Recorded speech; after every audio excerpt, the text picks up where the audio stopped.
Bueno, buenas Bueno, tardes a todos los que nos saludé.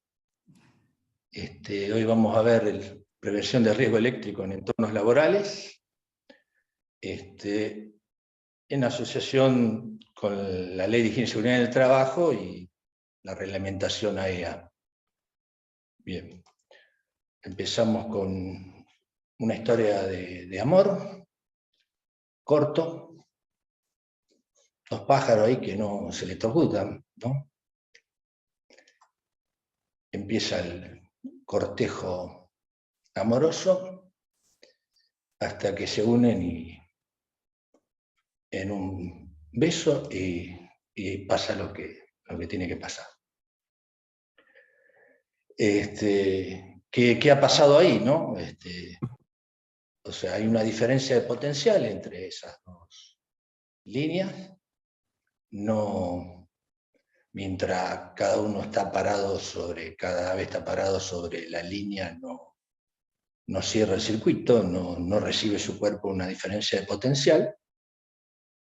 Y al unirse están cerrando el circuito y le aparece esa diferencia de potencial aplicada a esos dos cuerpos. Terminan electrocutados. Bueno, esto es un poco lo que vamos a tener que evitar en nuestra labor como higienistas, ¿no? Bien, vamos a ver lo aplicable de la reglamentación AEA, porque bien la Ley de Higiene y Seguridad en el Trabajo hace referencia a esta normativa. Se cumplirá lo dispuesto en la reglamentación para la ejecución de las instalaciones eléctricas en inmuebles de la Asociación Argentina de Electrotécnicos. Ahí hay un error, porque en realidad es AEA, Asociación Electrotécnica Argentina, ¿no? Bien. Esa normativa, Higiene y Seguridad del Trabajo, que hace referencia, es a este plexo normativo de la EA, que es la 9364, parte 7, y como parte 7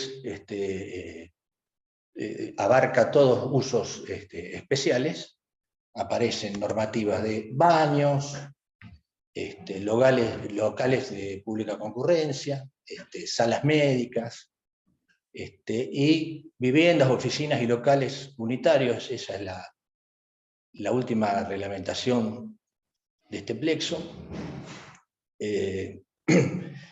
que abarca instalaciones hasta 63 amperes. Nosotros lo que vamos a desarrollar en este curso es la 771, que data del año 2006 y todavía está vigente. Bien.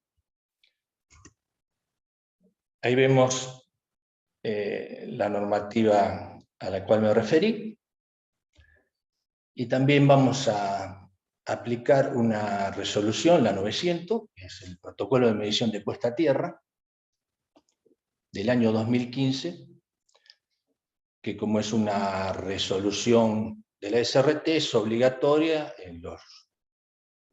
en ambientes de trabajo, ¿no? En realidad, en cualquier domicilio tendría que haber una puesta a tierra y chequearse la instalación en referencia a este protocolo, ¿no? Las comunas y municipios lo exigen para las habilitaciones de locales, industrias, comercios en general. Bien, los pilares de la seguridad eléctrica, o sea, en esencia nos estamos basando en 4 pilares fundamentales. Esto lo extraje del ingeniero Galicia, que es un redactor de la reglamentación AEA, que es, en primer lugar, el conocimiento de la reglamentación, o sea, aplicarla, que los materiales sean normalizados y certificados por normas IRAN, las normas o normas internacionales, capacitación del personal que va a hacer el montaje de la instalación, y un control, alguien que tenga el poder de policía, ya sean Ministerio de Trabajo, Superintendencia, municipios y comunas que lo exigen para las habilitaciones. Más allá del control interno de cualquier lugar de trabajo. Bien, riesgo eléctrico. El riesgo eléctrico es el riesgo que está asociado a toda actividad que implica el uso de la energía eléctrica. Como riesgos eléctricos en sí, vamos a tener consecuencias si no lo prevenimos y lo evitamos. Esas consecuencias pueden ser un choque eléctrico por contacto directo o indirecto. Después vamos a ver en definición lo que es el contacto directo e indirecto. Quemaduras por choque o arco eléctrico. O sea, el paso de la corriente por el cuerpo humano origina quemaduras, el efecto Joule. Y por arco eléctrico es un contacto en el cual yo no tomo contacto con el elemento en tensión, pero sí se produce un arco en el cual se cierra el circuito por el arco, o sea, la corriente va a atravesar mi cuerpo, cuando yo estoy superando la distancia mínima en la cual yo tengo que separar tanto el elemento activo como el cuerpo humano.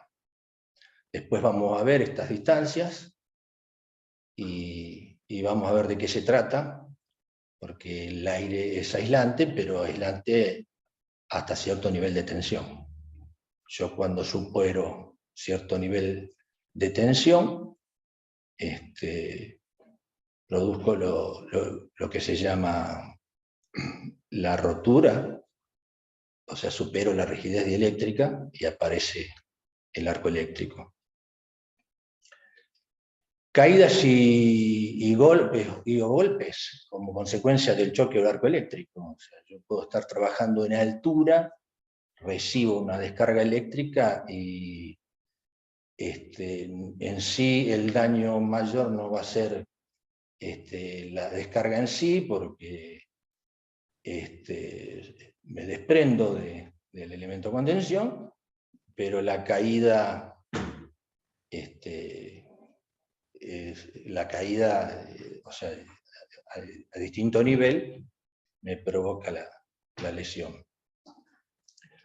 Y los incendios o explosiones originados por la electricidad. Toda instalación eléctrica, a las partes se origina calor. Si esa fuente de calor encuentra en el medio ambiente elementos combustibles o vapores inflamables, puede provocarse un incendio. Aquí vemos un esquema de cómo yo puedo englobar los riesgos del uso de la energía eléctrica.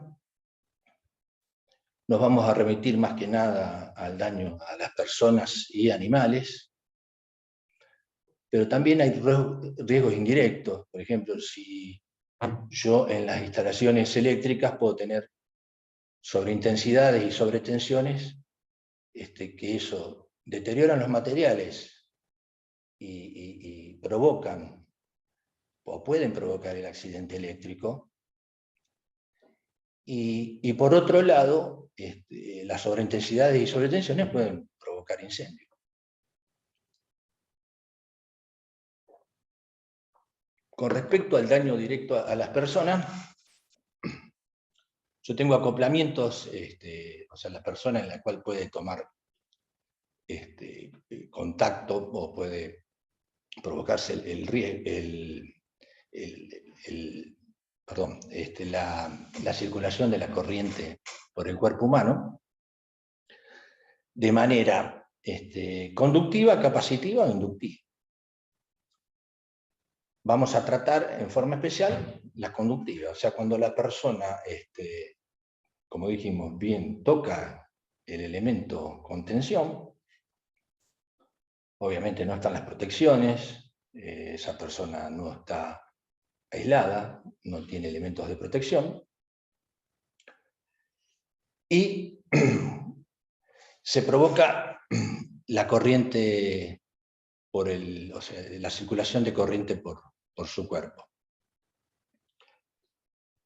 Estos efectos pueden ser directos o indirectos, como dijimos, los directos, quemaduras, asfixia, problemas renales, problemas de fibrilación, y los indirectos, la caída en altura,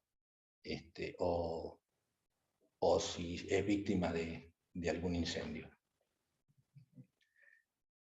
En cuanto a las personas, se producen efectos fisiológicos, algunos los hemos mencionado, y en los materiales el deterioro de las aislaciones que pueden derivar a un shock eléctrico. En síntesis, podemos dividir los riesgos entre las personas y los animales y los materiales por otra parte. Que indirectamente, como dijimos, los materiales de su degradación, de la aislación, pueden derivar en un shock eléctrico, un accidente eléctrico.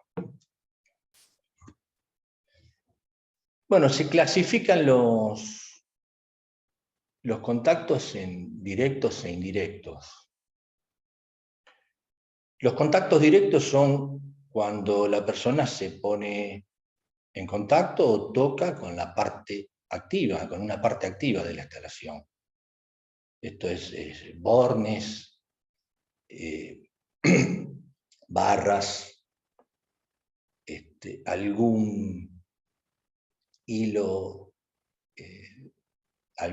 de algún conductor que se salió del borne y esté accesible. Estos contactos directos pueden darse entre dos fases y entre una fase y la Tierra, siempre y cuando la persona no esté aislada o lo suficientemente aislada de la Tierra.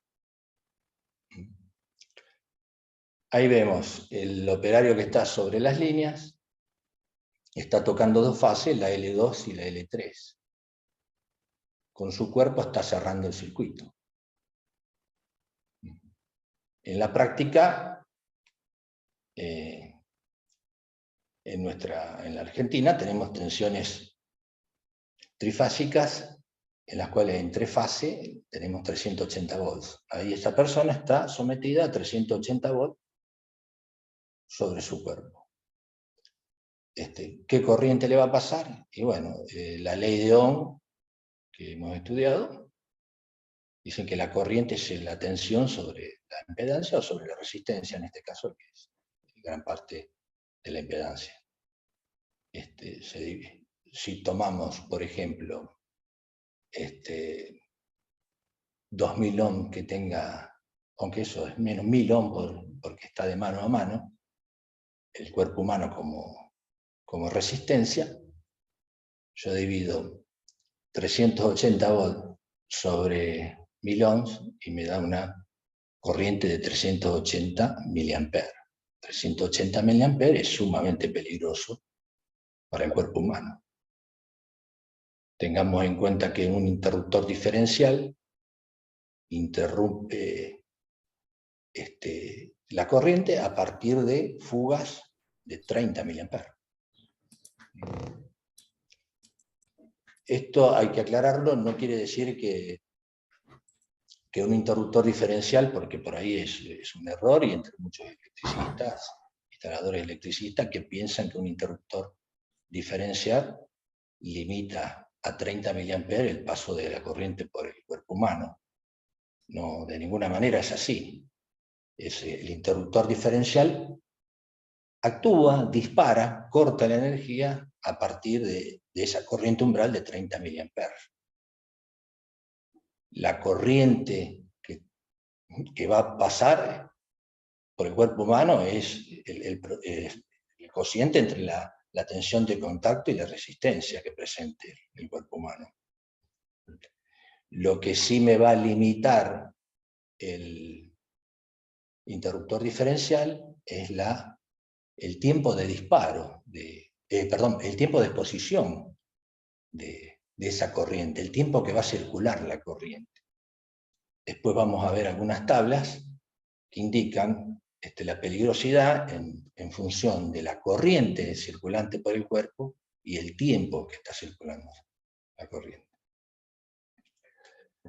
En la segunda figura vemos un contacto, es mucho más frecuente, ¿no?, que tocar dos líneas. Aunque un operario que trabaja sobre líneas eléctricas, obviamente puede pasar, aunque están capacitados, tienen un elemento de protección, pero los accidentes pasan. En el segundo caso vemos un contacto directo entre una fase y la Tierra. En este caso, el operario, el trabajador, no está aislado, para que se produzca eso, no está aislado de la Tierra. O sea, si tuviese un botín de seguridad, un zapato de seguridad con la base aislante, no se cerraría el circuito y no le circularía la corriente. Quedaría el operario en contacto con esa tensión de manera flotante, o sea, no tiene la diferencia potencial expuesta sobre su cuerpo. Se cierra por tierra, la tierra es conductora, y por él, en este caso el neutro del transformador, el neutro del secundario, que está en estrella del transformador, porque ese neutro, o centro de estrella, está puesto a tierra.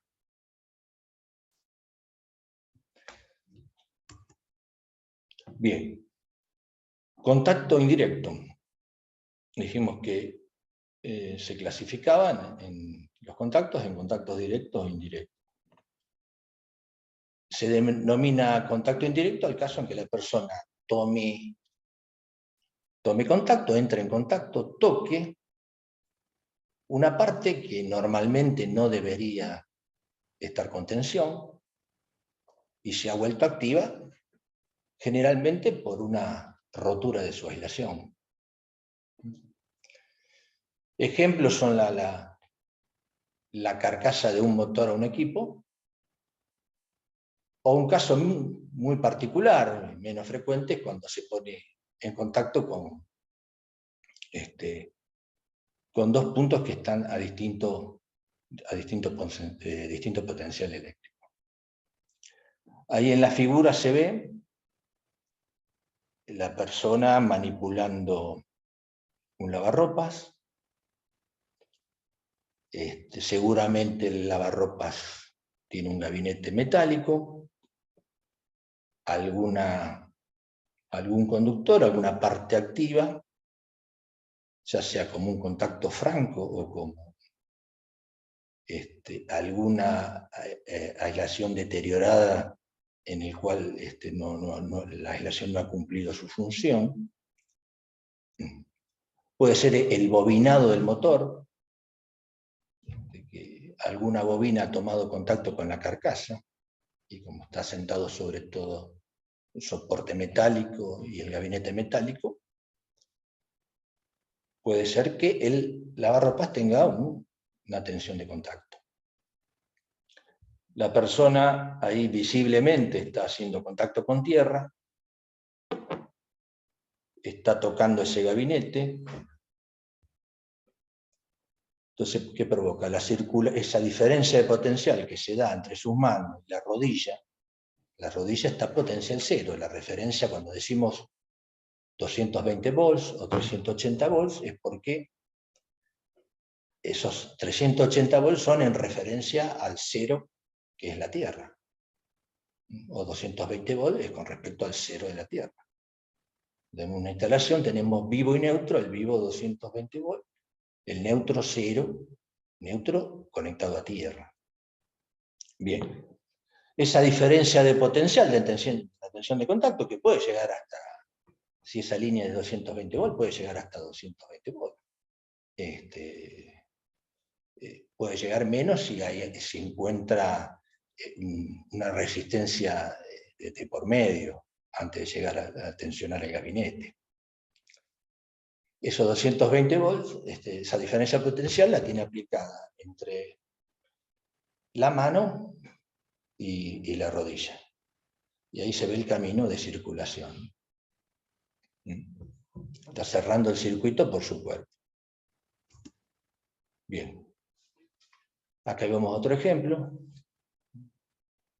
Un elemento con la aislación rota, en el primer caso. Lo mismo, no está aislado de tierra, se cierra el circuito. Y en el otro caso, está tocando la carcasa del motor, en la cual seguramente ha habido un fallo en la aislación. Otros casos hay de directos e indirectos, bueno, dijimos entre dos fases, entre una fase y la Tierra. Vemos ahí como contacto indirecto el caso de un tablero, y el caso de un tablero, un caso particular, que si bien no toca tierra, y en el último gráfico la persona no está aislada de la tierra, pero el camino se hace por un elemento que está puesto a tierra. Entonces ahí está cerrando el circuito. Bien. Dijimos los efectos fisiológicos que pueden derivar de un accidente eléctrico. Paro cardíaco, fibrilación ventricular. La fibrilación ventricular, que es cuando, por el paso de la energía eléctrica, por el paso de la corriente, las fibras del corazón no laten, no hacen que el corazón bombee al unísono, provoca un movimiento desordenado, anárquico.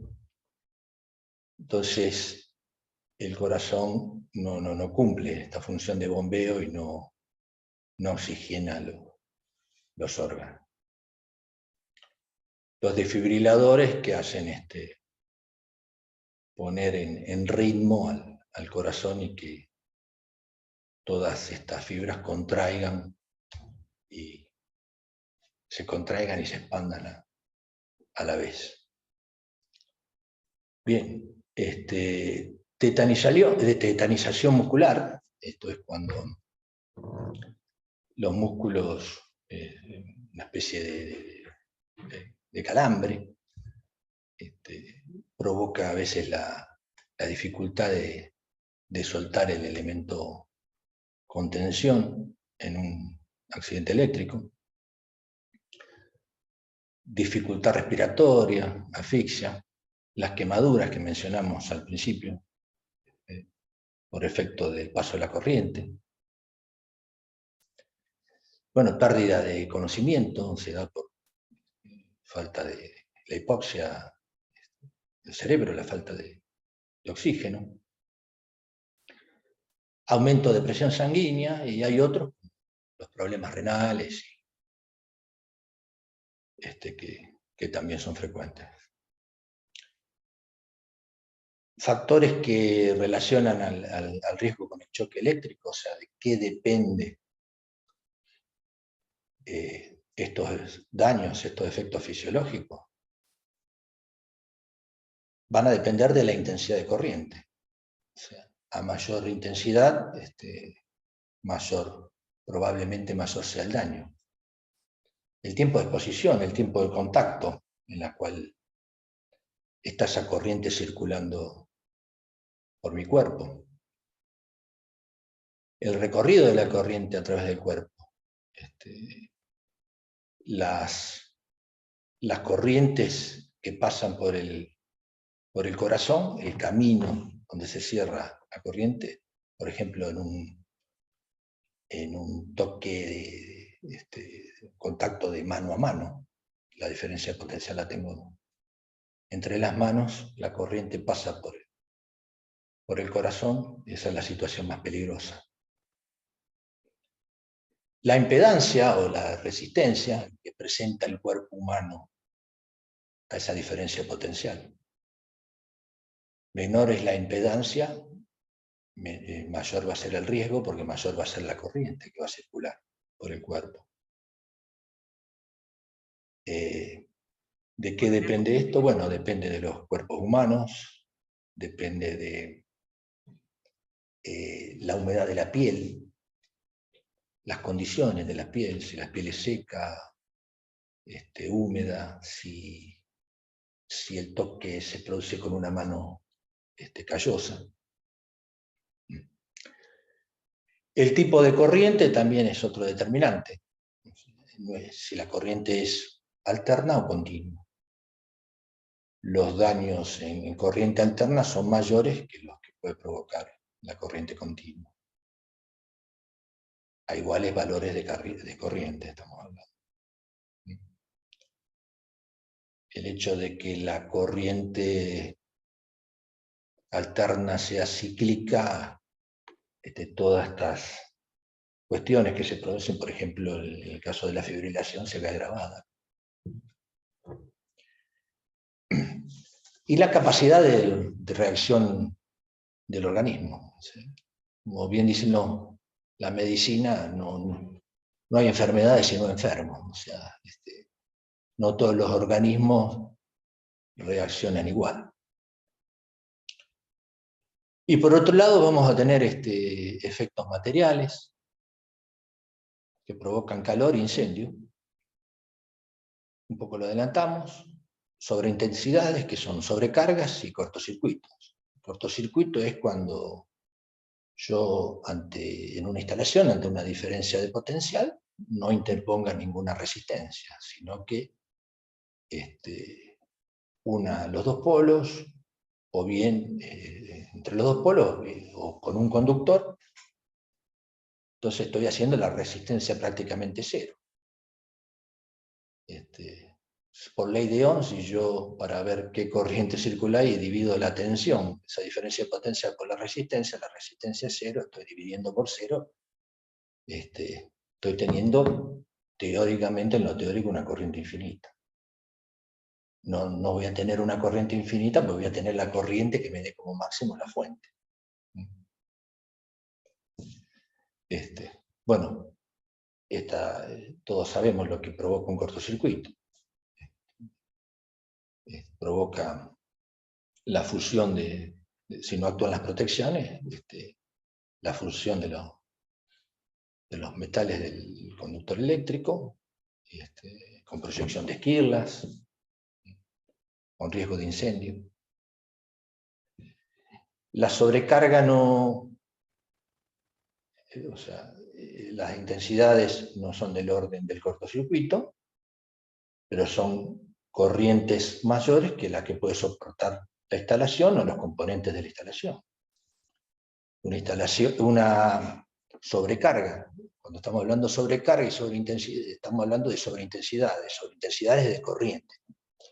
Esta sobrecarga de corriente, estos valores mayores a los cuales la instalación está preparada, o sea, mayores que la corriente nominal, sobre conductores provocan calentamiento por efecto Joule, deterioran la aislación. Deteriorar la aislación es no permitir que cumpla su función, o sea, que aísle la parte activa, conductora del posible contacto con otras masas metálicas o con personas. Y bueno, esta sobrecarga puede provocar incendios. Si encuentra el medio propicio, el medio ambiente, combustible, inflamable, puede provocarlo. Bien, y después hay sobreintensidades de orden externas, internas. Internas son por maniobras que se hacen en la instalación. Instalaciones de baja tensión no, son frecuentes. Y como sobretensiones externas son caída de rayos, sobre líneas o sobre tierra, en la cual me levanta el potencial de la tierra y por ende del neutro, o por inducción, o sea, las caídas de rayos también provocan, aunque no caiga directamente sobre una línea, sobre las líneas provocan inducción, generan sobretensiones por la inducción. Bien, los factores relacionados con el riesgo de incendio, tenemos el valor de la intensidad, obviamente a mayor intensidad, mayor riesgo de incendio, más si los componentes de esa instalación no están preparados para esa intensidad. La tensión de la alimentación y bueno, el aislamiento del material como la calidad. Hay aislaciones de conductores que son termoestables, o sea, reaccionan, o sea,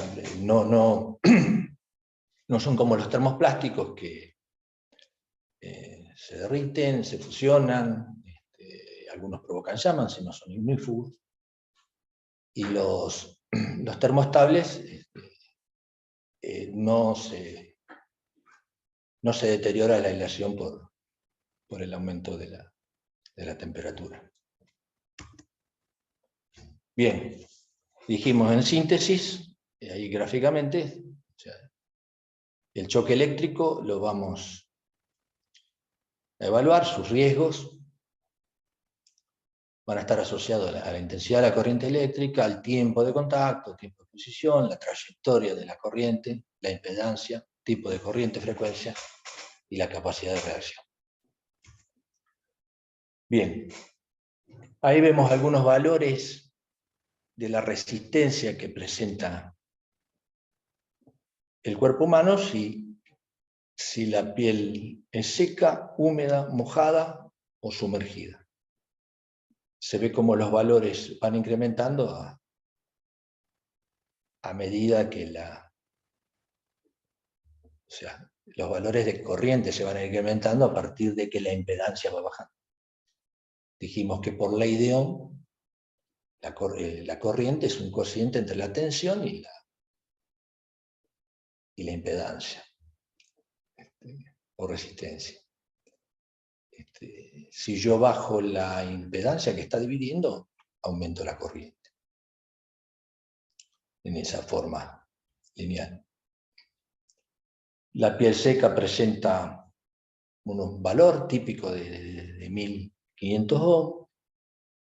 Ahí dice ohmios, pero las unidades no se castellanizan, ¿no?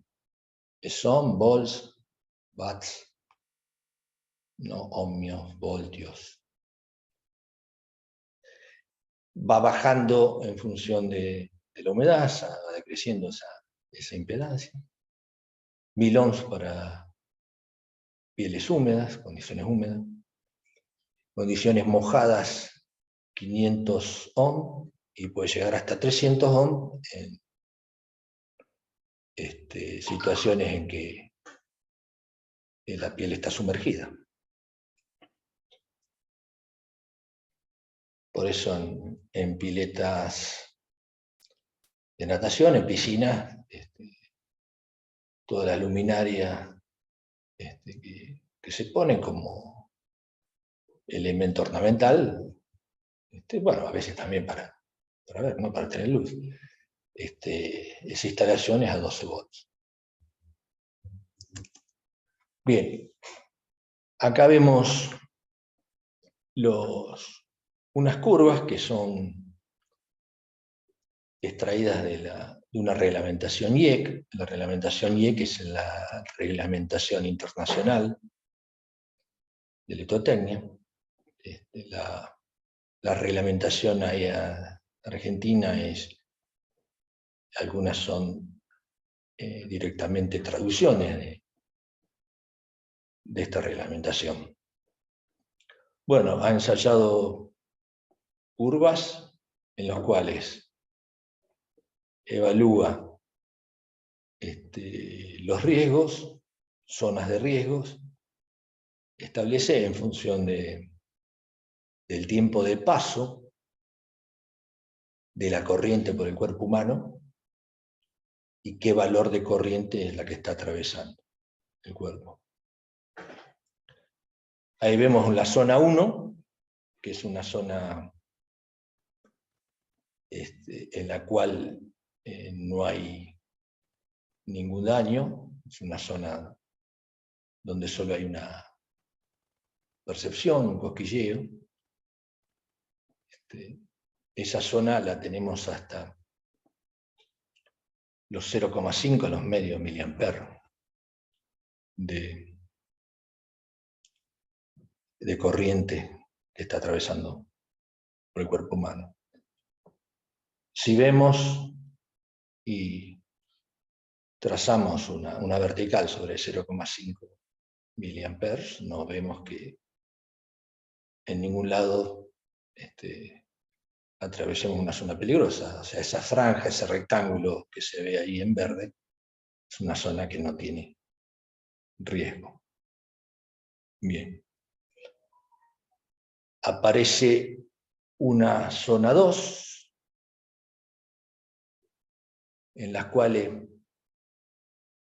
la podemos ubicar hasta los 500 miliamperes, en función de 10 milisegundos. A medida que esa corriente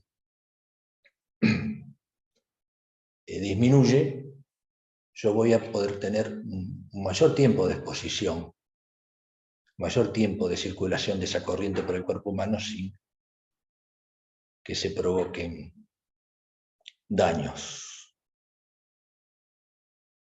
Fíjense que en esa zona ubicamos los interruptores diferenciales. A ver si yo puedo utilizar aquí el...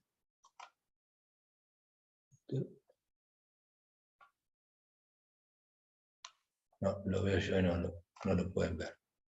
No.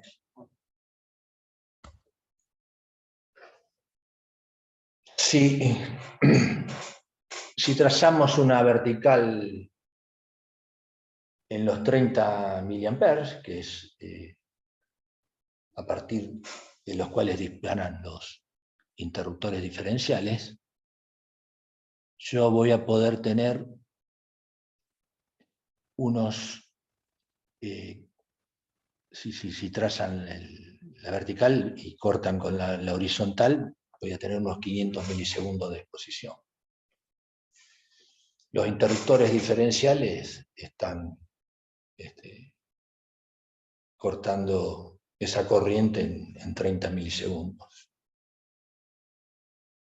La normativa, después lo vamos a ver, ahí hay una incongruencia con la normativa de la Ley de Higiene y Seguridad en el Trabajo, que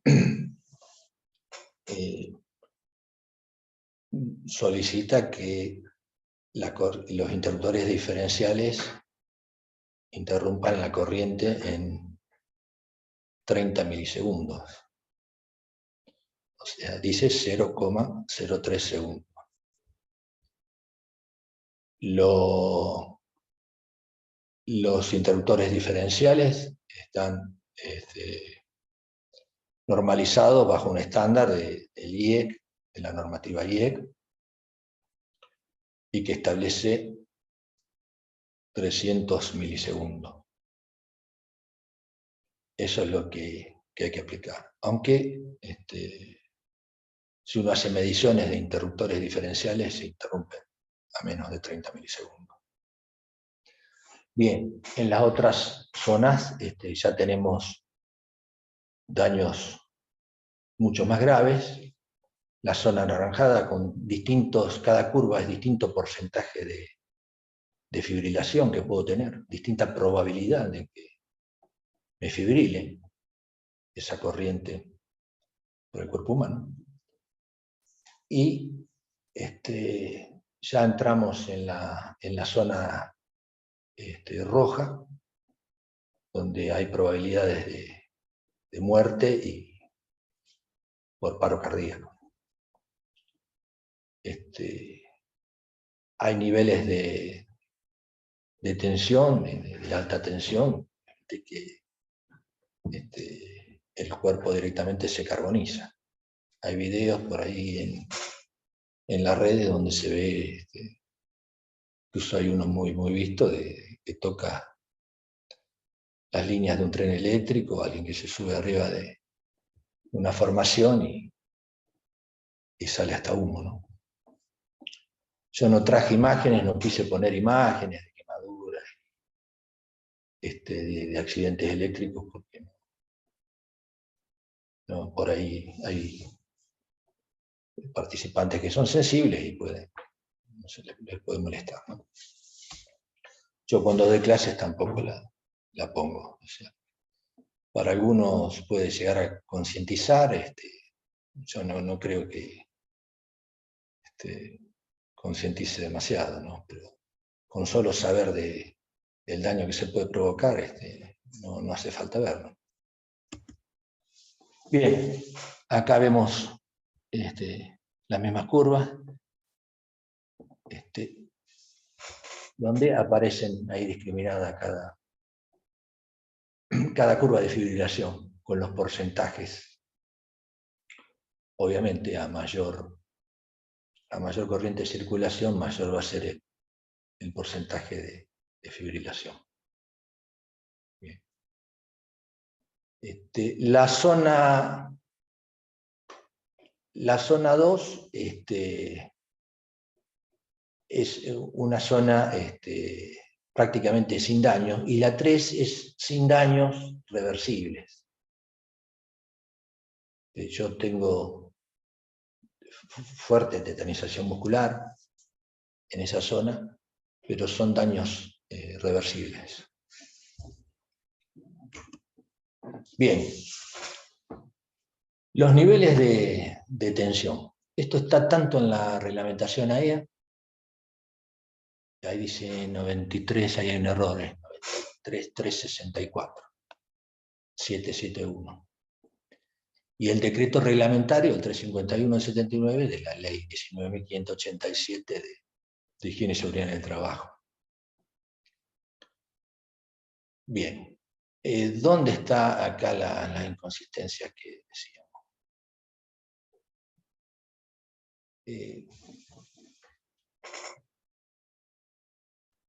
Esta tabla que determina distintos niveles de tensión y la distancia mínima que hay que tener por razones de seguridad.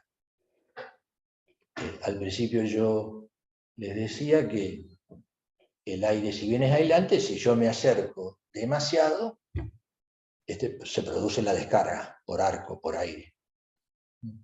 Porque el nivel de diferencia de potencial de tensión es mayor a lo que puede soportar el aire en su rigidez dieléctrica, o sea, como aislante. Bien. Acá la inconsistencia está en que me dice que para una tensión de 0 a 50 volts, yo no tengo que preservar ninguna distancia, no tengo que mantener ninguna distancia. Yo puedo tocar directamente un elemento que tenga una tensión con respecto a tierra, siempre hablamos de 50 volts.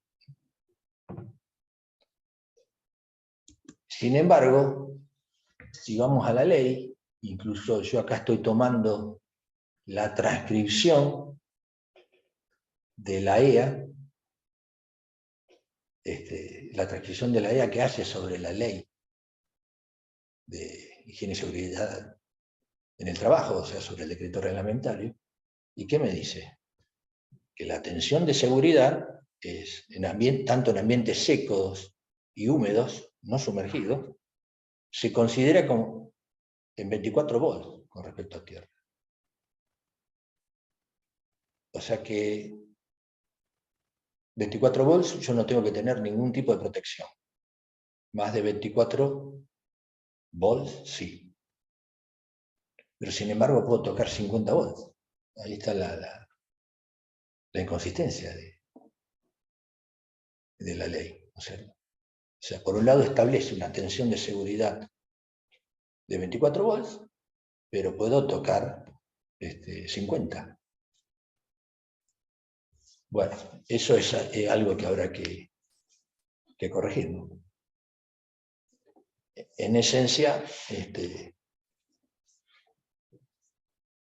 lo dominante acá es mantener una tensión de seguridad, que por ahí aparece MBTS como muy baja tensión de seguridad, como 24 volts.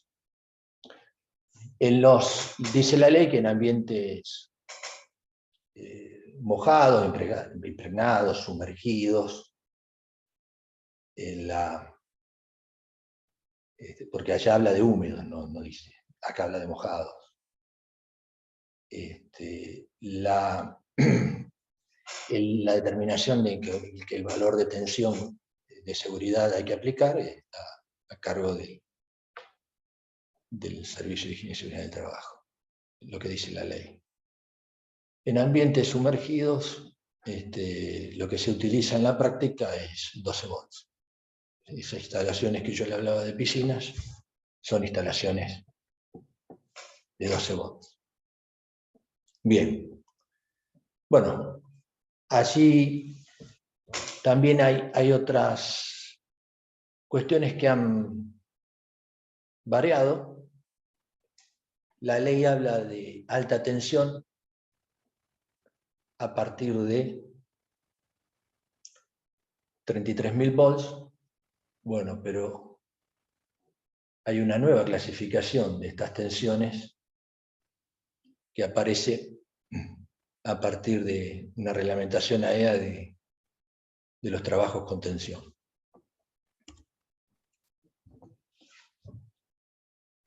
Esta nueva clasificación determina baja tensión a partir de hasta valores de 1 kilovolt, entre 1,50 media tensión,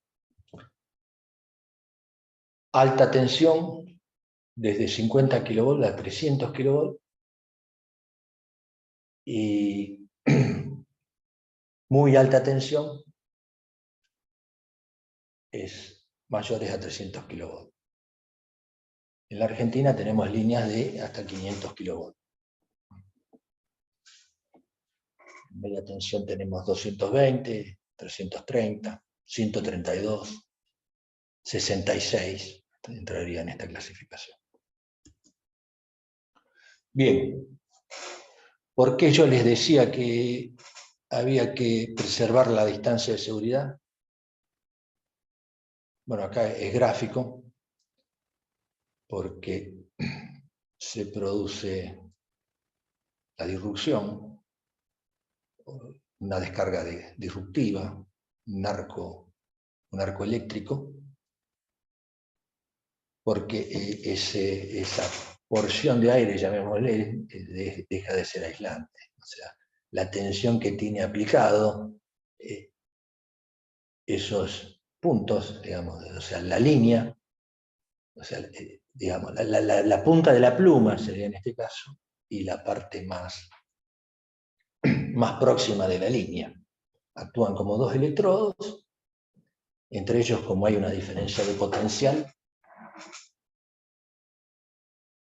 hay un campo eléctrico que supera el campo disruptivo del aire. El campo disruptivo del aire es 0,3, 0,4 kilovolt por milímetro. Puede llegar hasta 3. tomemos lo mínimo. Porque pueden variar según las condiciones atmosféricas, la humedad,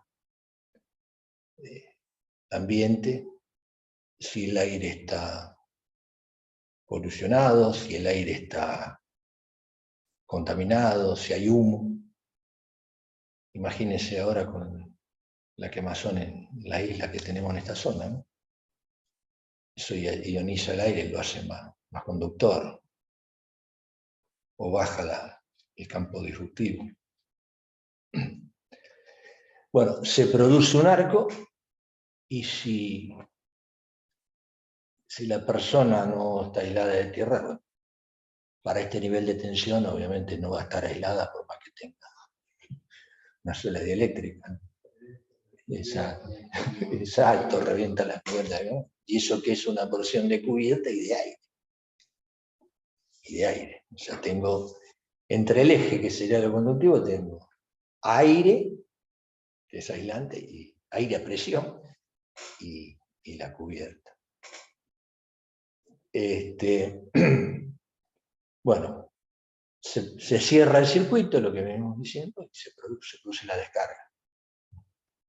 Obviamente acá los daños pueden ser mayores por el nivel de tensión en los cuales estamos teniendo, ¿no? Bien, la protección a las personas. ¿Cómo las hacemos? En esencia, como con aislamiento. El aislamiento de las partes activas.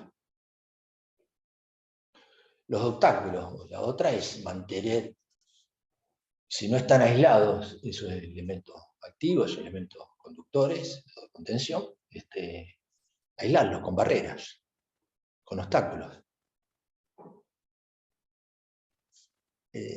Envolventes, o sea,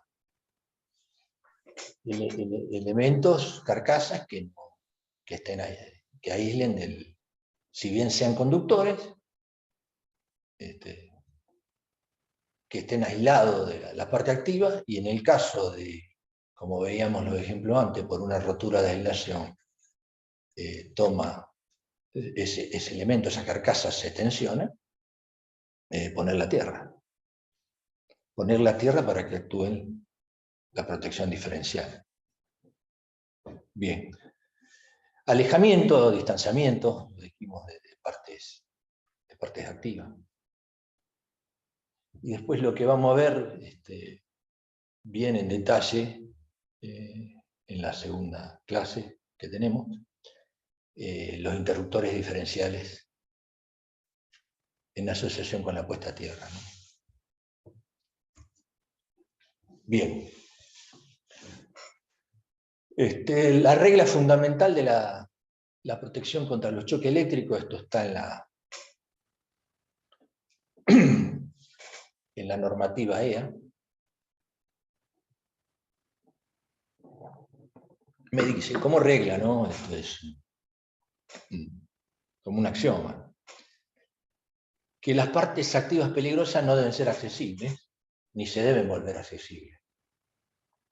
Las masas eléctricas no tienen que ser activas ni volverse activas. Ni volverse activas, ni en condiciones normales, ni en las condiciones de una primera falla de aislación. Para eso para que no se vuelvan activas están las protecciones, que después vamos a ver en detalle. Bien. En cuanto a algunas aislaciones, condiciones de las instalaciones que deben cumplir, yo traje algunos ejemplos de lo que uno se encuentra en las inspecciones de las cuestiones, las irregularidades más frecuentes, que la vamos a ver más adelante. Bien, identificación de los colores de los conductores eléctricos. Esto por normativa. aparece en la reglamentación AEA. Estos colores en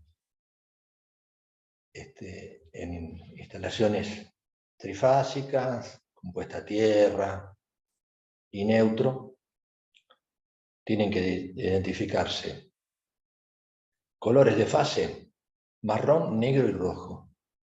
Marrón para la fase R, o L1, como se llame, línea 1, o F1, si quieren ponerlo. Negro para la segunda fase, normalmente la S.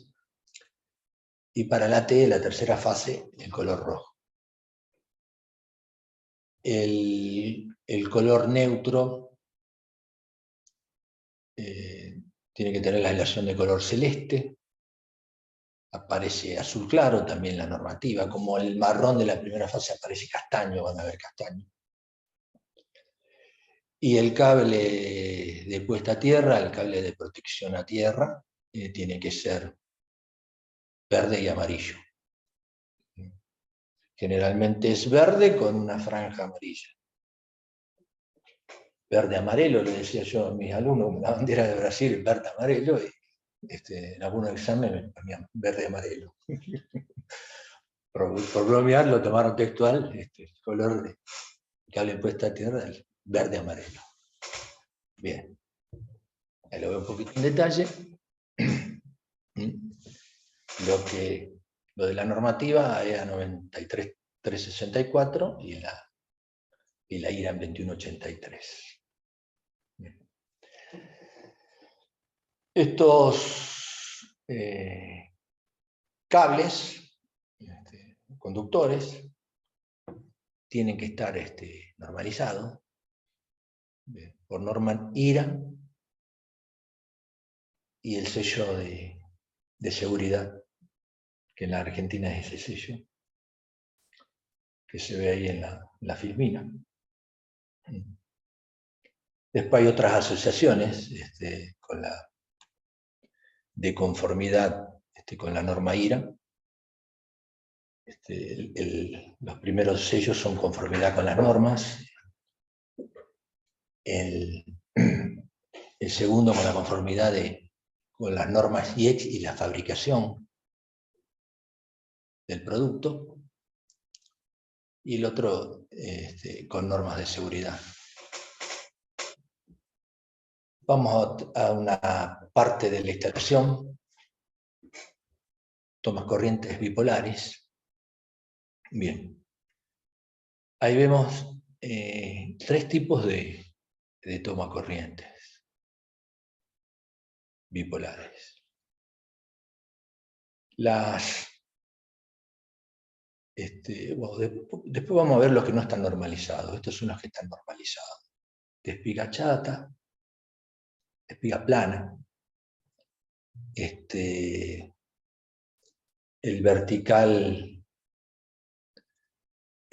borde vertical es el de puesta a tierra. Ustedes van a ver, no sé si observaron que la ficha de conexión, la espiga de puesta a tierra es la más larga, es la primera que toma contacto en el toma corriente.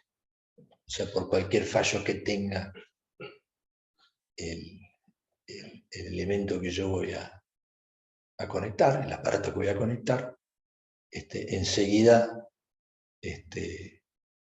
su masa tome contacto con la descarga a tierra. El primero es un toma corriente común. El segundo es rojo porque son para instalaciones que tienen tensión estabilizada, UPS. Eso se ve en informática. Acá, bueno, los que están conectados virtualmente no lo ven, pero ahí en la sala tenemos un toma corriente rojo. ¿Sí? Rojo. Eso es de tensión estabilizada.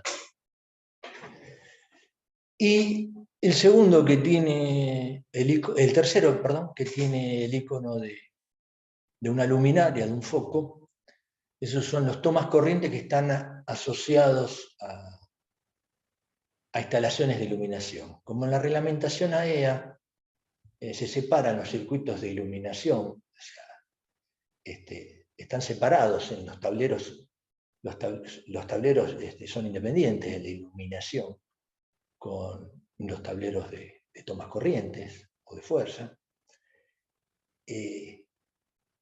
Se pueden colocar como parte de la instalación de iluminación toma corrientes, pero con el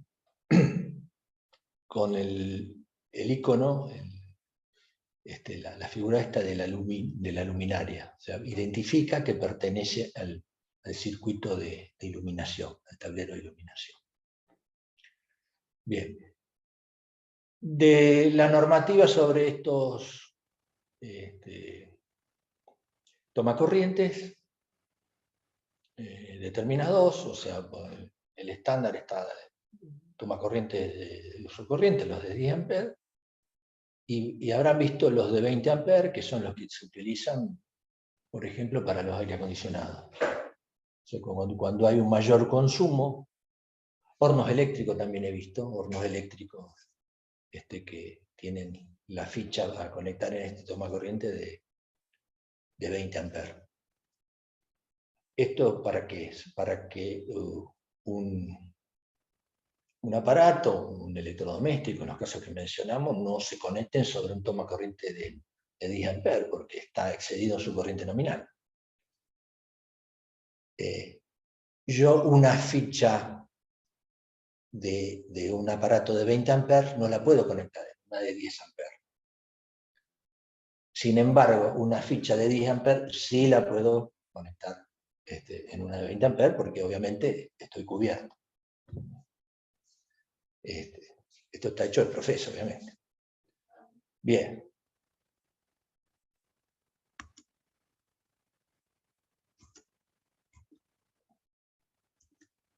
Bien. Ahí vemos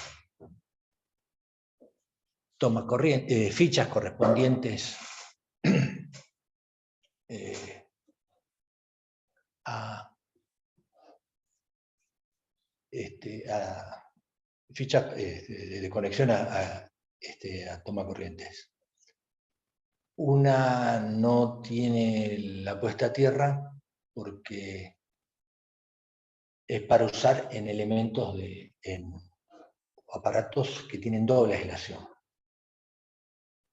Ustedes habrán visto el conector de la ficha del cargador del celular, de una laptop, de electrodomésticos, licuadoras. Bueno, ahí no necesita la puesta a tierra, no necesita la conexión de puesta a tierra, estos aparatos, porque tienen doble aislación. Y obviamente su carcasa es de material aislante. Está aislado por dentro y por fuera PVC, materiales plásticos que son aislantes. Por eso no es necesario su conexión de puesta a tierra. Lo que sí no hay que hacer es a aparatos que sí necesitan la conexión de puesta a tierra, no permitirla. O sea, estos elementos están prohibidos. Ese tomacorriente, algunos dicen binorma, pero en realidad bueno, acá lo dice bien, biuso, o sea, tiene dos usos. Porque binorma, por ahí se puede llegar a entender de que cumple dos normas. Y no es así. La norma es una sola. Ese tomacorriente está prohibido desde el año 2007. A pesar de que si uno hace una inspección, hace un relevamiento, tal cual, ¿no? Al contrario, sí, a ver, al contrario, viene bien porque va uno y va el otro, pero exactamente, los que hacen inspecciones verán que en las inspecciones se encuentran con este tipo de tomacorriente, de biuso. Bueno, ¿qué hace esto? Y permitir que se enchufe, que se conecte un aparato que de la vieja norma, que tiene las fichas con 2 espigas cilíndricas. La espiga cilíndrica no permite una tercera. Más allá de que el tipo de espiga fue reemplazado por espigas chatas, la espiga chata ofrece una mejor superficie de contacto que la espiga cilíndrica. Eso por un lado, y otra no permite la puesta a tierra. Bueno, el adaptador que vemos ahí, arriba y a la izquierda, bueno, eso ahí está desconectado claro. Eso es peor. Bueno, los dos son peores, ¿no? Pero ya directamente, yo en la instalación tengo uno solo, digamos. Tengo el tomacorriente de la vieja normativa. Ni siquiera ese tomacorriente me permite uno que sí tenga puesta a tierra. La vieja normativa nunca consideraba la puesta a tierra. No, consideraba, no la puesta a tierra sobre tomacorriente, la puesta a tierra sobre la ladera, sobre... Exactamente. Por más que ponga la puesta a tierra, la instalación de la casa, claro, exactamente, por más que la tenga, sí. Por eso después vamos a ver en el protocolo de la resolución 900 se pide el disparo, corroborar el disparo de los interruptores diferenciales en corrientes y en tiempo, pero medido desde los tomas corrientes. Porque yo puedo probar con el botón de testeo los interruptores diferenciales y seguramente va a accionar, porque eso provoca como una descarga puenteando a través de una resistencia. O sea, a través de una resistencia para que la corriente sea de 30 mA, por ejemplo. O sea, pero yo el interruptor diferencial ese lo alimento solamente y aguas abajo, no conecto nada, y pongo el botón de tester, igual funciona. O sea que no es garantía de nada. Hasta puede estar colgado en la instalación. Que si yo hago una inspección, o sea, en mi caso obviamente nadie lo va a hacer eso. Y si está puenteado, o si está colgado directamente, aguas abajo no tiene nada. Es más, yo no puedo no ver las conexiones porque los tableros eléctricos lo exigen la normativa, y también lo vamos a ver, el contrafrente calado, para que yo no pueda acceder a los bornes o al elemento activo del tablero, o sea, accidentalmente, ¿no? Un borne puede estar salido el tornillo, aunque ahora en termomagnéticas, en interruptores diferenciales viene rehundido el borne. Pero puede sobresalir un alambre, un hilo, un pelo del conductor que quedó por fuera del prensaborne, del prensacable. Bien, entonces por eso se exige que esté probado los interruptores diferenciales desde los tomacorrientes. Y a la vez que estoy midiendo, estoy comprobando que el tomacorriente tenga la conexión a tierra, porque si no, no podría ser disparar el interruptor diferencial en la prueba de eso. Bien, las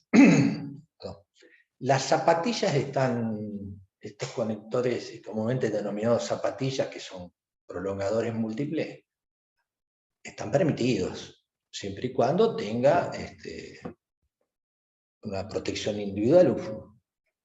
Seguramente tiene un bimetálico ahí que limita la corriente. Son para 10 amperes. Lo que no está permitido es como instalación fija. O sea, yo no puedo tener acá necesito varios tomacorrientes para la computadora y lo pongo sobre la pared, lo atornillo sobre la pared. Sí, sí, claro, lo hay. Claro, y el tema es que lo enchufan, el conductor ese no está canalizado, está, no sé, a lo sumo puede estar con grampa, no sé. Y no es para conexiones fijas, no es para instalaciones fijas. Yo lo puedo usar en un caso, como podemos ahora conectar esta laptop, ¿no? Bien, bueno, eso está prohibido. Vemos más situaciones riesgosas.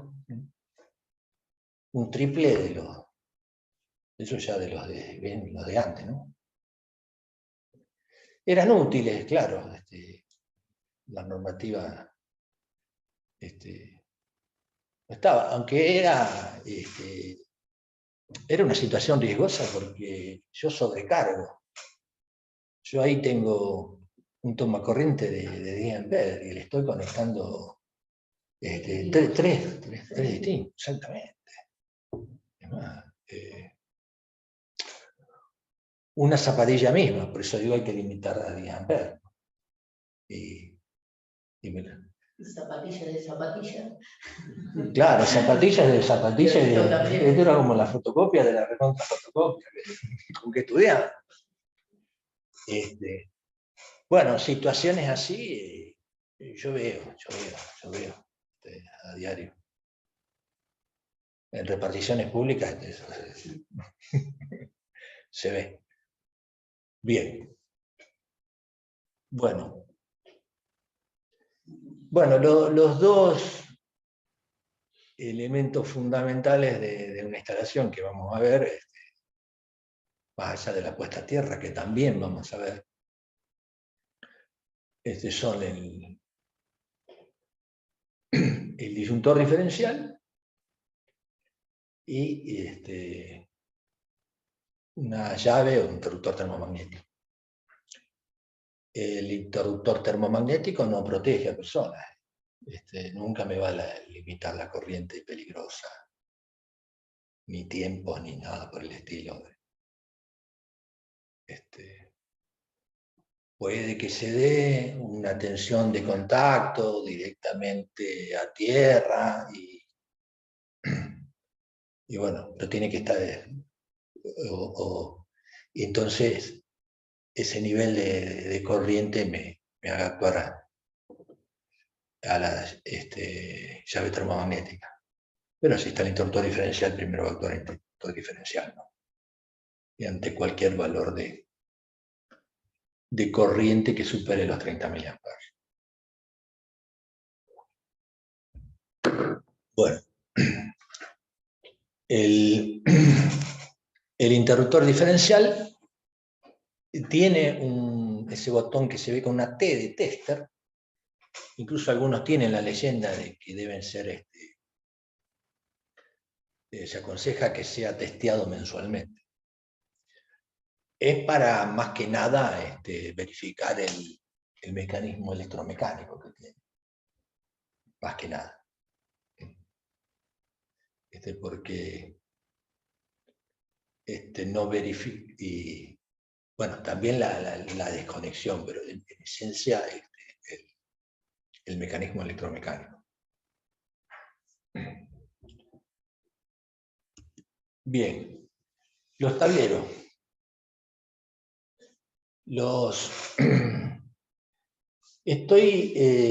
Acá puse algunas cuestiones que se van a ver ustedes como higienistas en los relevamientos de instalaciones eléctricas, que es lo que tienen que ver más que nada que en lo que tiene que ser la ejecución de una instalación eléctrica. Bien. Y es también lo que se exige, lo que exigen los inspectores que hacen los relevamientos. Horacio, ¿Sí? te vuelvo al tema anterior. Sí. La pregunta del millón, que fue primero el huevo o la gallina. Sí. Del tablero principal, ¿qué va primero, la térmica o el disyuntor? Bueno, eso es indistinto. Es totalmente indiferente. No tiene ningún problema de que aguas abajo esté uno u otro de elemento, dispositivo.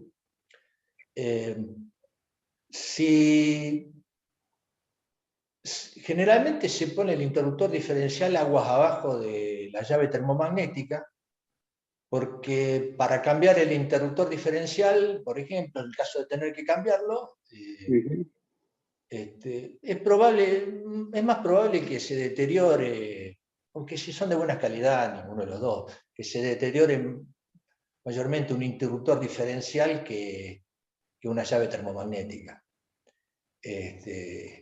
Entonces, vos colocando la llave termomagnética aguas arriba del interruptor diferencial, podés trabajar sin tensión para cambiar ese interruptor diferencial. Y porque generalmente, si vos haces la llave termomagnética general, estamos hablando. Sí. Bien. Hay veces en que yo tengo tableros seccionales. Bueno, yo no traje ejemplos porque es más sobre cuestiones de la instalación eléctrica en sí, más que del Si hay un eléctrico. cortocircuito, la llave protege al disyuntor, al diferencial. Es lo que me explicaron una vez en un curso eléctrico, pero no sé si... Tanto la va a proteger aguas arriba como aguas abajo. ¿Cuál es tu nombre? Pedro, no sé Pedro. si te sale. Bien. Pedro, ¿no? Pedro, tanto la va a proteger aguas arriba como aguas abajo, porque el circuito se cierra arriba de la llave termomagnética. Entonces, si hay un cortocircuito, ¿dónde? Aguas abajo del interruptor diferencial, decís vos, o sea, en la instalación. Claro. Si hay un cortocircuito en la instalación, la llave termomagnética va a disparar, esté arriba o esté abajo del interruptor diferencial. Bien. Lo que sí hay que tener en cuenta es que el interruptor diferencial tiene que ser de corriente nominal, estamos hablando, porque los interruptores diferenciales vienen con una corriente que es la corriente de disparo, la corriente diferencial que se llama, que aparece I delta N nominal, que es la corriente para la cual dispara. Se puede ser 30 mA o 300 mA. Y está la corriente nominal, es la corriente que soporta el aparato en sí. Como un tomacorriente que vimos dice 10 amperes, 20 amperes, bueno, esa es la corriente que soporta sin que se deteriore. Claro. Bueno, el interruptor, el calibre, ese parámetro de corriente nominal del interruptor diferencial tiene que ser mayor que la llave termomagnética. O sea, ¿qué estoy diciendo con esto? Yo tengo un interruptor diferencial de 40, no de corriente diferencial, de corriente nominal 40 amperes, un interruptor diferencial. Y la llave termomagnética de 32. Esa llave termomagnética le va a limitar la corriente en 32 amperes, porque si yo hago pasar más de 40, se recomienda menos, no 40, porque por ahí ante una sobrecarga va a pasar más de 40 la termomagnética. Bueno, yo con una termomagnética de 32, se me está agotando la batería. Sí. A ver, un cargador, Mariela, ¿podría haber? Sí, dame un segundo, Horacio. Sí. No imaginé que se iba a agotar tan pronto. Te decía, volviendo, va a dejar pasar 32 o poco más, pero no 40, no más de 40, que es lo que el interruptor diferencial deja pasar. Permite, digamos, el paso. Perfecto, Y en cuanto a la corriente de cortocircuito, la va a limitar la parte magnética de la llave, o sea, tiene una acción térmica y otra magnética. No.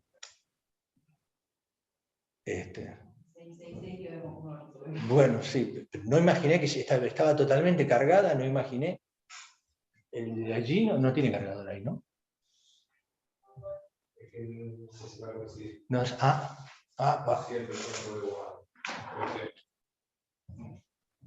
Si no cambiamos de notebook. Sí, apaga la cámara un segundo. No, te doy el pendrive y te doy el pendrive y instalás el. Dale, continuar esta compra. Sí. Sí, arroz,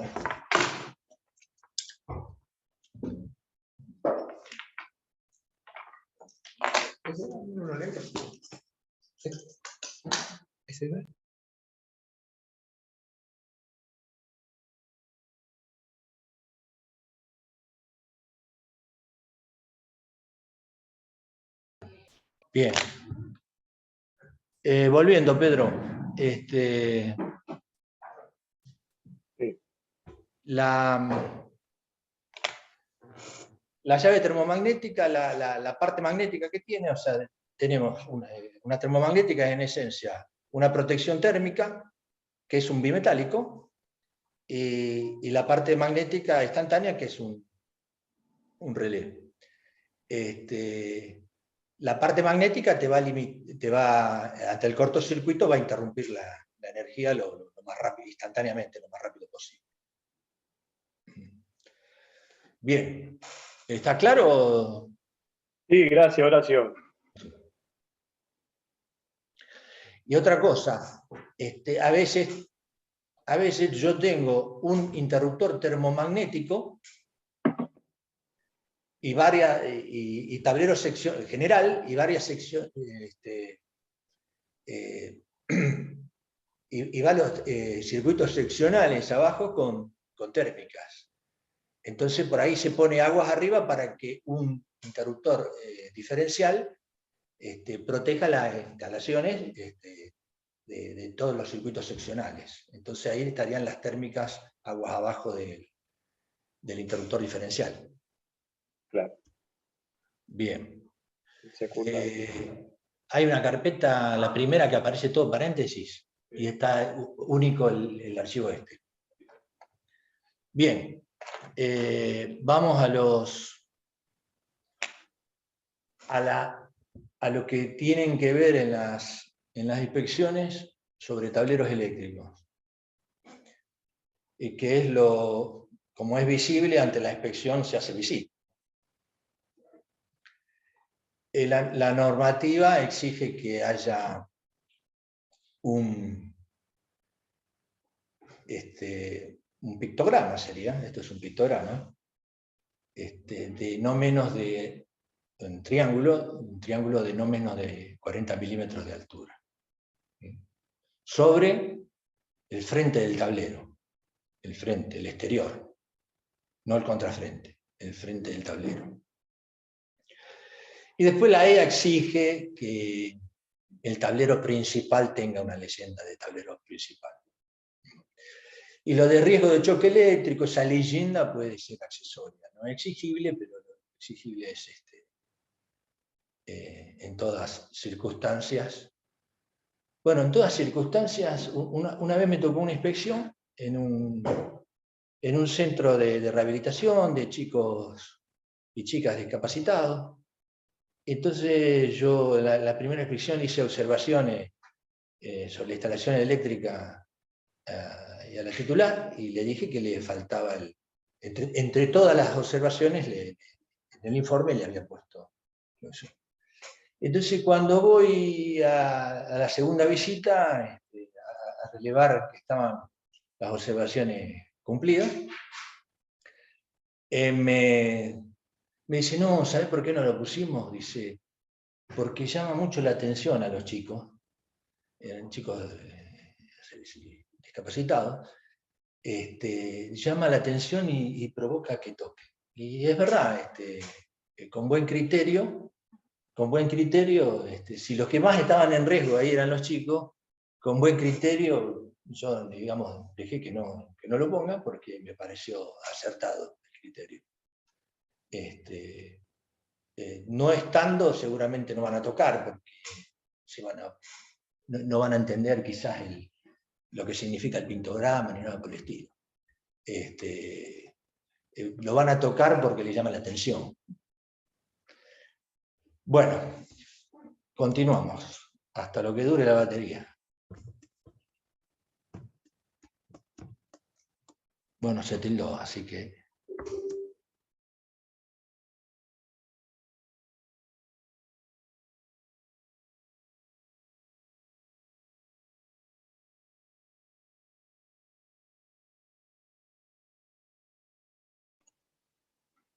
Se quedó sin batería.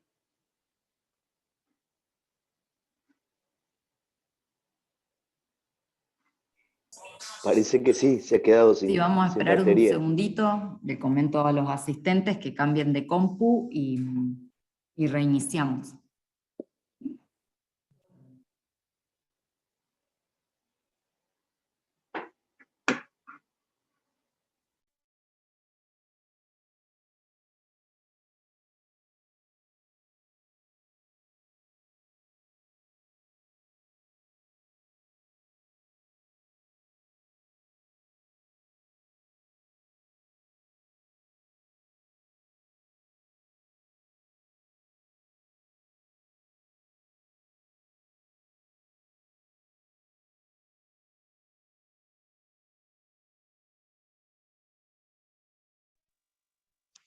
¿Puedo realizar una consulta?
Bueno, gracias por la espera.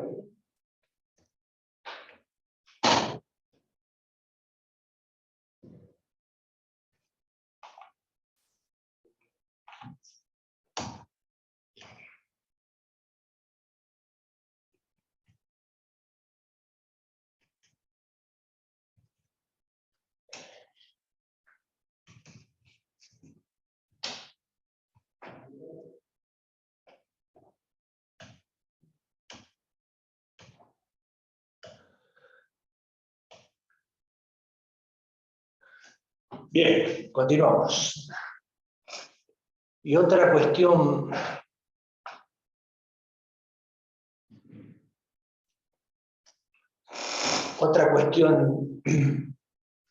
a cumplir, que también es,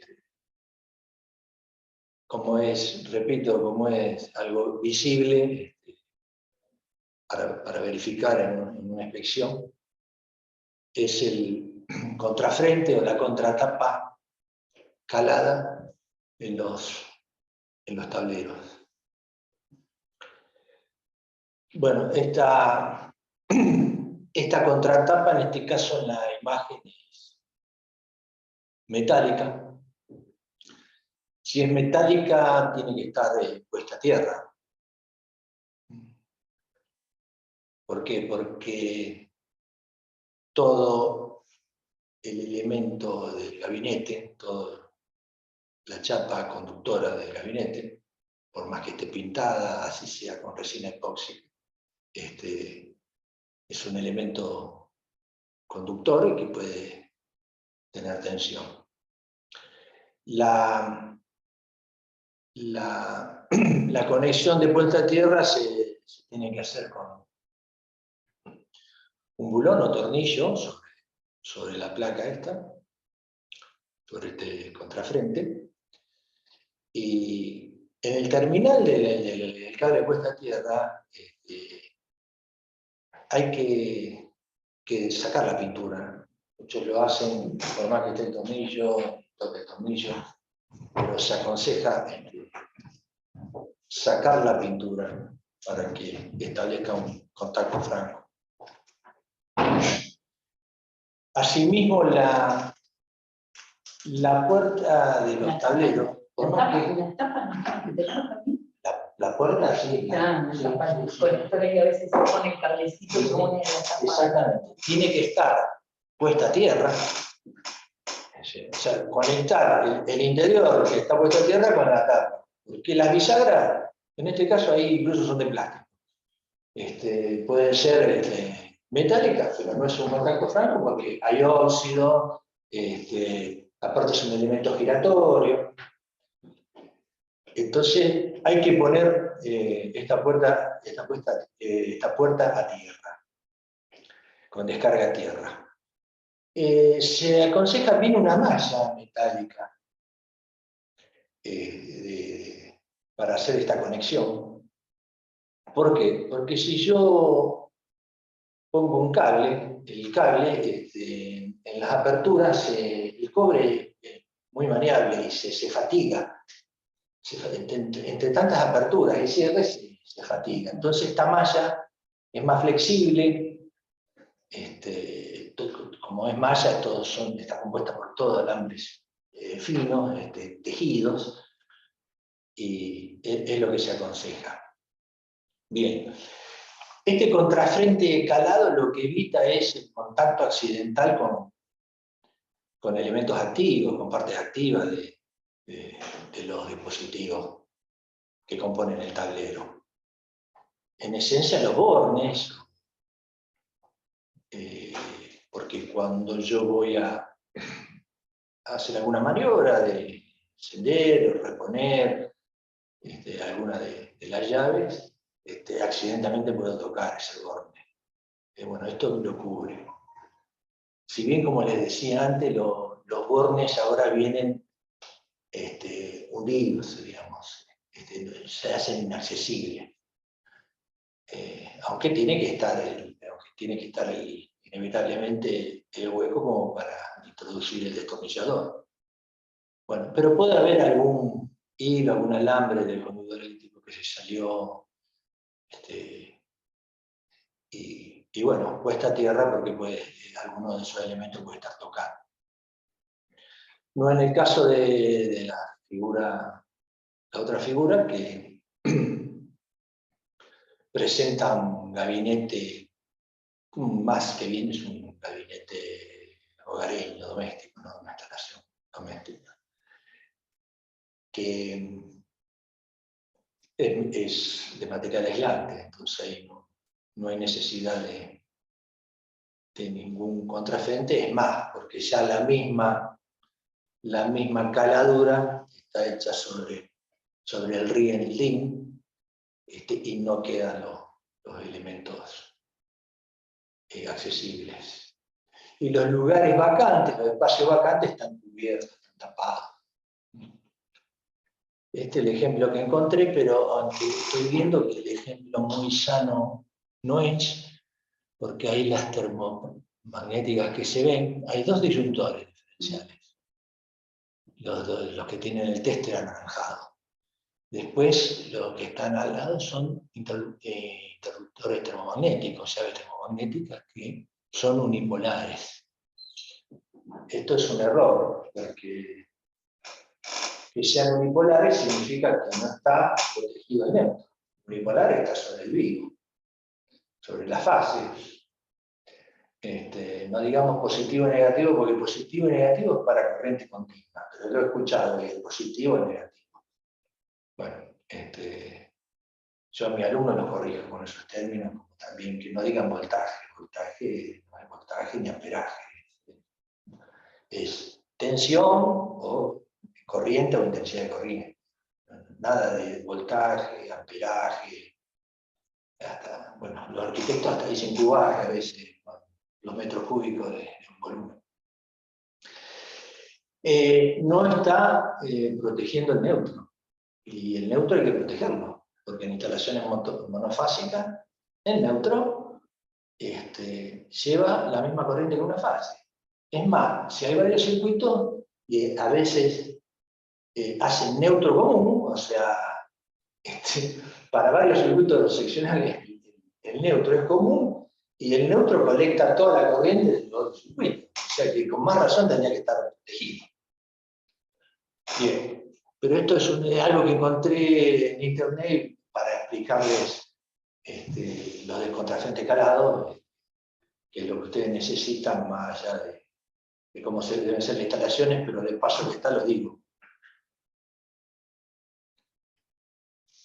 Bien, ahí vemos un antes y un después, ¿no? O sea, el tablero con sus componentes y bornes expuestos y después con el frente calado,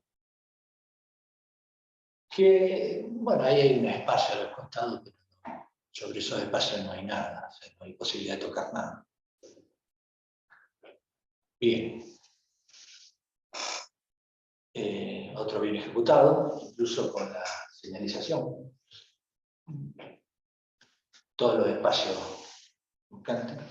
Y ahí está la puesta a tierra de la puerta, se alcanza a ver.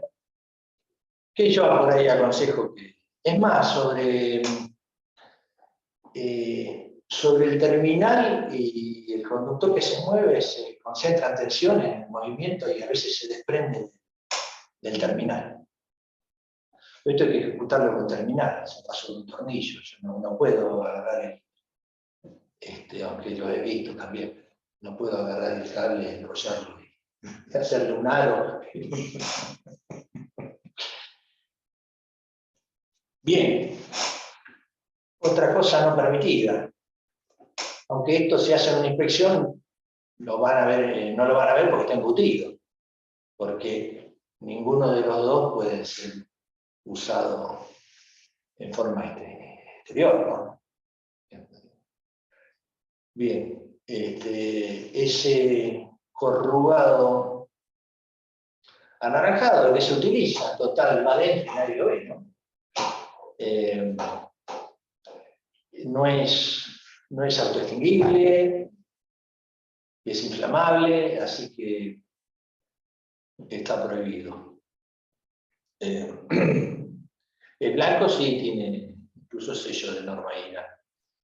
Lo que hay que tener en cuenta en los cables, en los caños embutidos, estos caños corrugados embutidos, es cuando se puede perforar la pared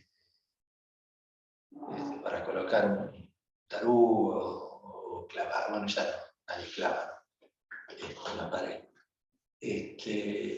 ¿A qué distancia está? Y lo ideal, lo que sería totalmente aconsejable, es que yo conozca las trazas, pero yo compro una casa, así sea a estrenar, me dan el plano de la instalación y a qué distancia hay el problema. Claro. En otros países, cuando uno compra una propiedad, se le da la escritura, se le da la traza de las instalaciones, los planos de las instalaciones. Por dónde pasan los caños de gas, y en planta, o sea, no solo como plano, sino detalle en planta por las alturas de esta instalación. Bien. Bueno, otra cosa que nos encontramos en el famoso TPR, el cable tipo taller, TPR, eran 243. Prohibido en instalaciones fijas. ¿Por qué está prohibido? Y bueno, si vamos ahí a las especificaciones, la aislación es 450-750, los cables normalizados, la aislación es 1100 volts, 1,5 kW, en esencia. Eso. La otra es el material que se degrada. Es más, yo lo he visto usado a intemperie. Vayan acá en Rosario a todas esas guirnaldas que ponen de luminarias. Es un cable de TPR, ¿no? Y con empalme con cinta. Y voy a decir, bueno, son LED, no, pero es 220, son los 20 volts. O sea, sí.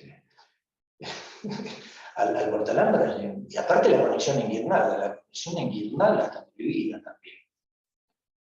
La conexión en guirnalda está prohibida porque el mismo cable, un solo cable colecta todas las corrientes. Como está prohibida también, no es el objeto de este curso, también está prohibida la conexión cuando yo conecto llaves termomagnéticas y alimento por arriba, hacia la guirnalda. Con el primer cable, me colecta todas las otras, la corriente de los otros circuitos que se conectan. Y son todos de la misma sección. No están preparados para toda la corriente. La reglamentación AEA permite solamente 3 conexiones. Y acá vemos tantas termomagnéticas, todas alimentadas de arriba. Lo ideal que es hacer una bornera y conectar sobre la bornera. La bornera aislada y conectar sobre la bornera. Bien. Así sea, por ahí está el mito, pues, no, pero doble imaginado. O sea, mira qué protección tiene. Tiene una vaina cada conductor individual. Acá vemos uno monofásico. Ahí ve los colores normalizados, respetados. O sea, habiendo una sola fase se usa el marrón. Esto es un circuito para un circuito monofásico. Marrón la fase, celeste el neutro, y verde y amarillo, no se alcanza a ver el amarillo, pero sí, el cable de puesta en tierra. Y allá lo mismo, una trifásica con neutro, de la derecha, de los cuales, claro, esto no es normativa nuestra. Ahí faltaría uno rojo en lugar del gris.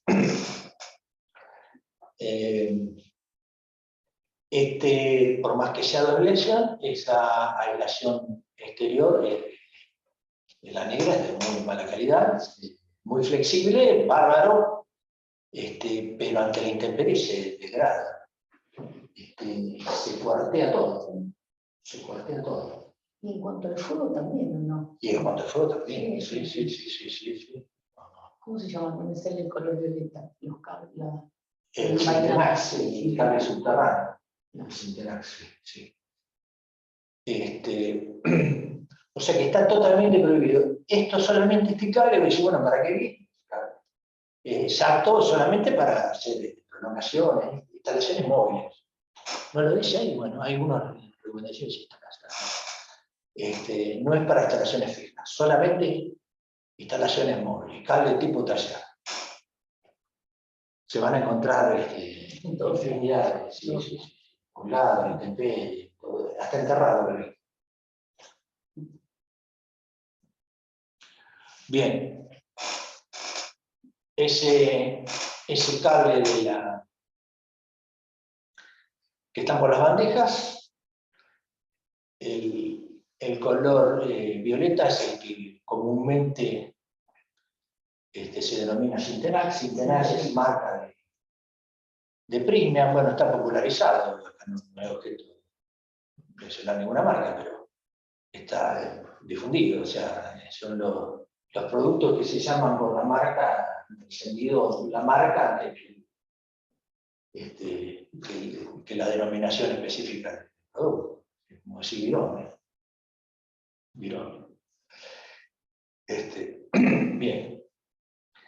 En bandejas no se permiten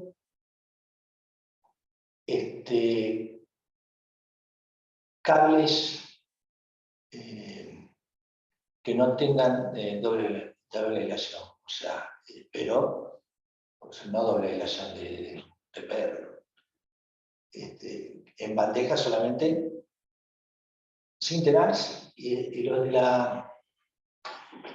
la derecha, los color negro, son Afumex. Es como un cable, es subterráneo también.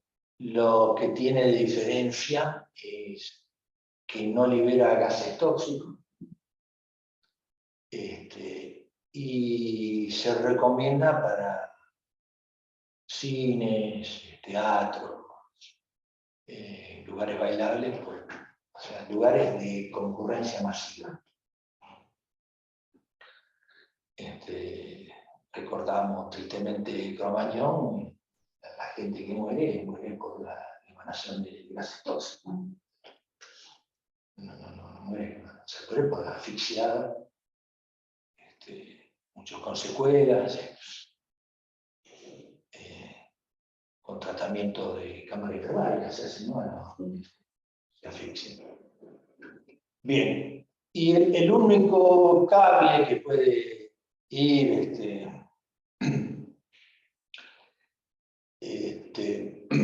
así de este tipo de aislación simple es el cable de puesta a tierra. Bueno, acá faltaría a esta bandeja los constructores presentarlo, ¿no? Tengo una pregunta. Los cables de puesta a tierra hoy se ven todos, el verde, explicaste, y amarillo. Antes venían pelados. Antes venían pelados, sí, pero ahora Eso ya no va más. tienen que estar aislados. Sí, claro, porque puede tomar contacto. Si bien es el cable de tierra, toma contacto y es un cortocircuito, pero también para evitar eso, ¿no? O sea, ya cuando ves cable pelado. O la condición peor de un cable que esté desnudo, cable desnudo. La conexión a tierra, está el cable circulando, está el cable desnudo y tomó contacto. O sea, ni siquiera provocó el cortocircuito. Pero se ven muchísimo, ¿no? No, Yo hago mediciones, muchas, y ese cable que yo digo parece las lindas de acero. Sí. Parece una linda, pero es. Sí, parece acero porque se oxida afuera y se oscurece. Exacto, pero y hay infinidad. Sí, no, pero se aconseja que Infinidad. tiene que estar aislado. aparte, si viene una descarga y alguien toca el cable ese, Por bandeja puede ir. La bandeja no hay problema. siempre y cuando esté alta, que no sé. Claro, no, pero la bandeja ya es metálica. Por eso. Bueno, acá terminamos y los espero la clase próxima, el miércoles próximo a esta hora. Le agradezco No, gracias. la asistencia, tanto a los que asistieron acá en forma presencial como en forma virtual. Bueno, Muchas gracias. Buenas muchas tardes a gracias todos. y buenas noches. Hasta el miércoles que viene. Buenas noches, hasta luego. Chao, Muchas gracias. Muchas